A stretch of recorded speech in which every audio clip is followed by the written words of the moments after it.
Welcome to Bloodbath & Beyond. I'm Jay, and today we're doing a Tubi list. We're doing top 5 obscure horror gems from the 90s that you can watch right now on Tubi.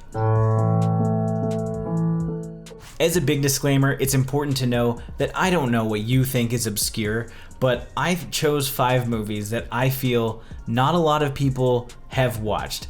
Blu-ray collectors aside, because a lot of these movies get picked up by Severin or different companies. But if you're not a Blu-ray collector and you're just cruising through Tubi and you're looking for something to have fun with, these might not be the best movies, but they certainly are obscure gems in some sort, because some of them are so bad it's good, some of them are just insanely wacky that you need to watch for yourself, or at the very least check out some other horror creators covering these specific movies, because they're all a pretty fun time. First up, we have Skinner. This is a really strange movie that I saw just sitting at a convention that stars Ted Raimi, Ricky Lake, the old TV show host, if you remember her, and Tracy Lords, who pops up in quite a lot of horror films. This is a really strange movie. Ted Raimi absolutely kills it because he's just an odd guy. His name is Dennis Skinner, and he walks around with a bag of knives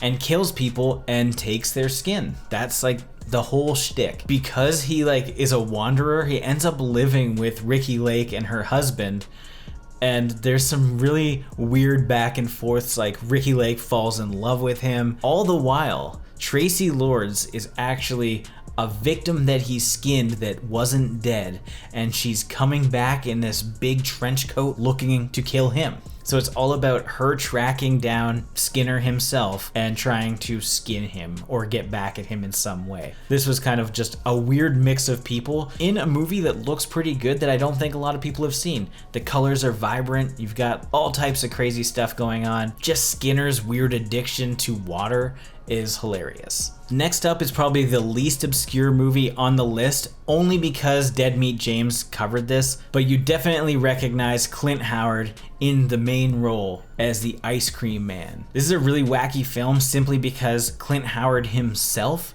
is just inherently weird. He plays a weird guy in basically everything because he has a very unique look to him. He's over the top. This is like a horror comedy, but it's got some really fun and hilarious moments while also still being pretty creepy. Basically, you've got Gregory, who just came out of an insane asylum, and he gets in his truck and he just goes to serve ice cream, but at the same time kill people and turn them into ice cream. But the way that he does it is absolutely hysterical. It's just very weird. You kind of just have to see it, and I hope I have the clips that I can play over this so you can actually see how strange it is, because Clint Howard kills these 2 cops and he puts their heads on little sticks. He's got another head on a big ice cream cone. He's got a knife that comes out of an ice cream. It's just really cool and fun. It's just a cheesy 90s slasher. And moving on, the next one we have is Demon Wind. Look at that cool lenticular cover. This was recently put out by Vinegar Syndrome. It was not recent, maybe a few years ago, but it's from 1990 originally. We watched this on Patreon and we were just killing ourselves laughing, because this is one of those movies that has really great special effects and practical effects and creepy, goozy looking demon people and all types of weird shit happening with no real consistent storyline. I mean, there is a loose storyline, but just things keep one-upping themselves, and it's just complete chaos and something that is absolutely riffable, but is one of those obscure gems that's have you seen Demon Wind? You gotta check this out. This is one of those movies that you would have wanted all of your friends to see because they couldn't believe what the hell they were seeing. And I think that still holds true and is the reason why I'm talking about it right now. The loose synopsis is that this guy and his friends are traveling to an old farmhouse to investigate the murder of his grandparents. There's just a lot going on here, and I think that it's definitely worth a watch. It's not a great movie by any means, but it is a fun time. And if you don't want to watch the full thing and you just want to hear some dad jokes, check out The Horror Geek. Link is in the description to his recent video on it. I saw this and I popped for it. I'm like, hell yeah, I'm glad he's covering this, because I didn't know that many people even knew what this movie was. And so to see somebody else talk about it, it was pretty cool. So definitely check that out, but it is available on Tubi. And speaking of the horror geek, this is another movie that he's covered, which is called Callabus. This is from 1999. It's a very weird movie, and we have a review coming. We've already shot it. We shot it like a few months ago, so it is coming. But basically, it's a reality TV show, or like kind of like Big Brother, and they're put into this house, even though it doesn't really tell us what kind of game they're playing. Like, it seems like they just need to live, but there are traps within the house. It's really strange. It feels like it's a way older movie, but like it has a weird look to it. I hope the clips that I'm showing kind of like demonstrate that. It just has a really strange vibe, but it's one of those movies that captures the 90s perfectly. Like the way that everybody's dressing, like the way that they talk, the slang that they use.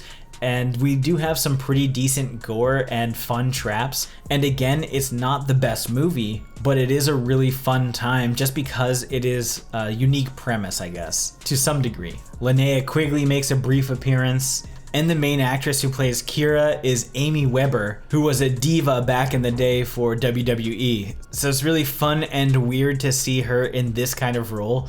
But again, like the acting is very 90s. It's so cheesy and strange, but certainly worth a watch and absolutely riffable. Now this next one is probably the most obscure on this list, and some people might say that it's not even a 90s movie because it was released in 2019 or 2020, but that isn't necessarily the case because it is a 90s movie. It just was never released. It's called Masked Mutilator. It's a wrestling horror film. We have a review of this one. You can check that out. I'll put the card up. I don't know what the full story is, but essentially it was shot in the 90s, the early 90s, and it was just never released. It is now on Blu-ray. It never got another release until recently, which is so weird. But there's no denying that it's a 90s movie. And so when we watched it, it caught us completely off guard because we're like, wow, they really captured the 90s extremely well. We had no idea that it was actually filmed way back then. We thought this was a new release film. It absolutely is not. It even has James DeBello in, I think, his first on-screen role, which is like the guy from Detroit Rock City. One of the main characters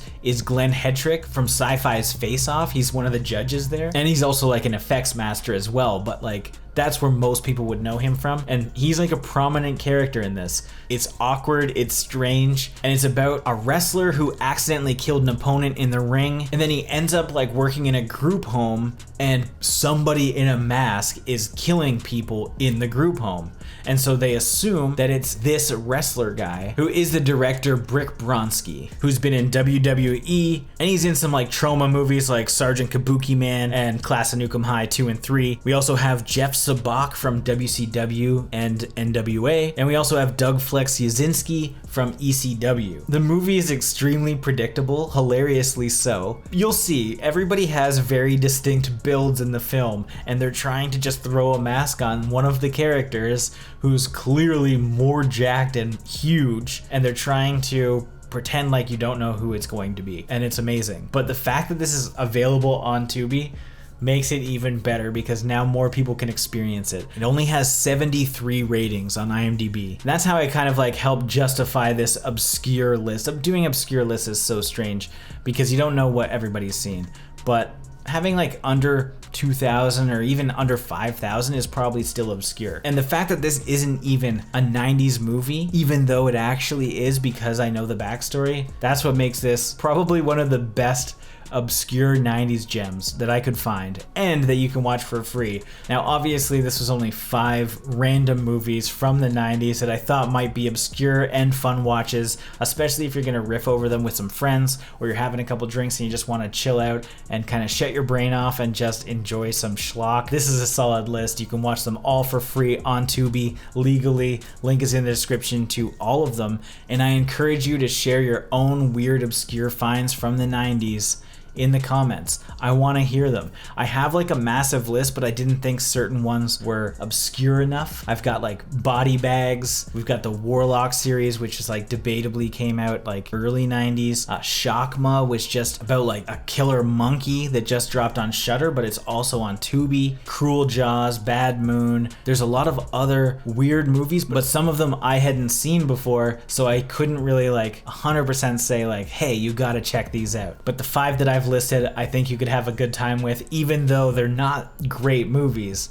They are fun watches. If you like this video, like it. Let me know some recommendations for lists you want to see in the future of things that we can find on Tubi. I want to make this a series because why not? If everybody has access to these movies, whether it's using a VPN or not, because I'm in Canada, I just want to make some fun lists. And if this is your first time here, make sure you subscribe to the channel, stay up to date with everything Bloodbath and beyond.